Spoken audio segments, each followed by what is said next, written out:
దారి మధ్యలో తన బండి ఆగిపోగా అదే దారిలో వేగంగా వస్తున్న విశాల్ కార్కి అడ్డంగా వెళ్లి లిఫ్ట్ కోసం అడిగాడు.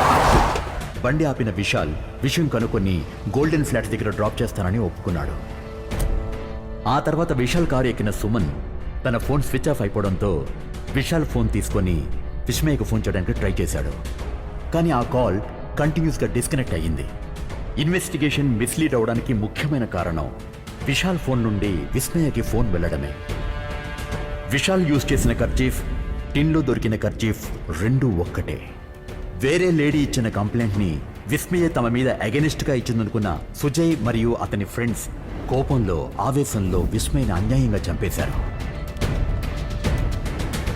ఆ టైంలో ఏం చేయాలో తోచక ఆ హత్యని కప్పిపుచ్చడం కోసం ఒక మాస్టర్ ప్లాన్ వేశాడు.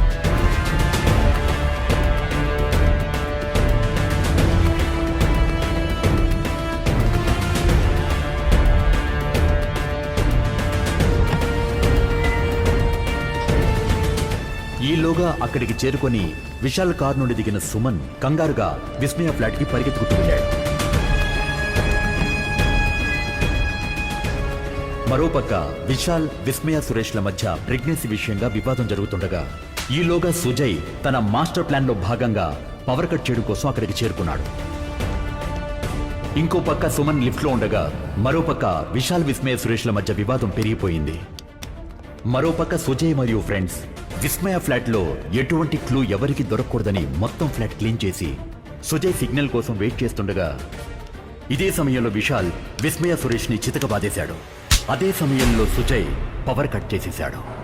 ఓ పక్క లిఫ్ట్ లో చిక్కుకున్న సుమన్, మరోపక్క తీవ్రంగా గాయపడిన విస్మయ, సురేష్ ప్రాణాలు కోల్పోయింది. సుజయ్ మరియు ఫ్రెండ్స్ విస్మయ బాడీని తీసుకుని బయటకొచ్చారు. విశాల్ విస్మయ బాడీని తీసుకుని బేస్మెంట్కి వస్తుండగా కారు డిక్కీ లాక్ చేయకుండా ఫ్లాట్ ని లాక్ చేయడానికి పైకి వెళ్ళాడు. అదే సమయంలో బేస్మెంట్ లోకి వస్తున్న సుజయ్ విశాల్ కారు డిక్కీ కుదిరిసిన కార్ కీస్ ని చూశాడు. తన కార్ ని యూజ్ చేస్తే ఎక్కడ అనుమానం వస్తుందేమోనని తెలివితేటలతో విశాల్ కార్ ని యూజ్ చేసుకున్నాడు.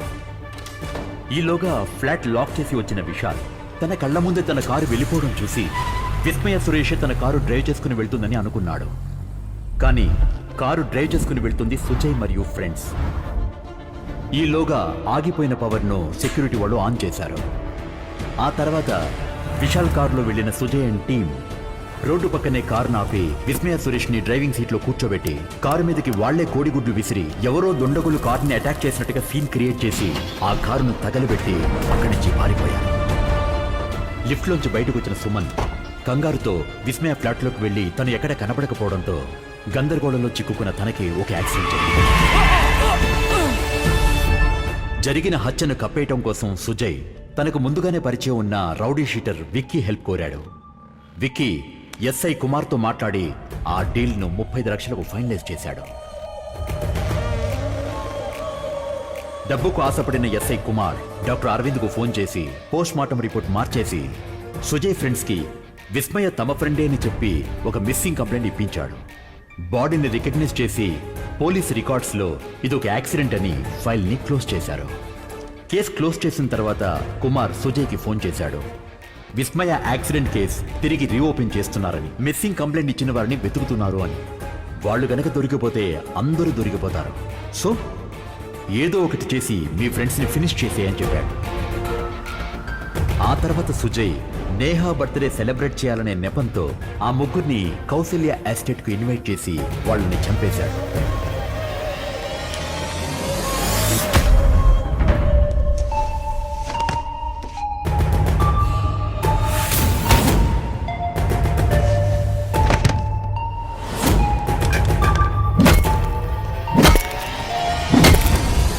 ఏ రోజైతే ఈ నలుగురి ఫోటోను నేను కుమార్కు పంపించానో కుమార్ తను సేఫ్ అవ్వడం కోసం ఈ నలుగురిని చంపిన సుజయ్ని చంపడం కోసం విక్కీతో కలిసి ప్లాన్ చేశాడు.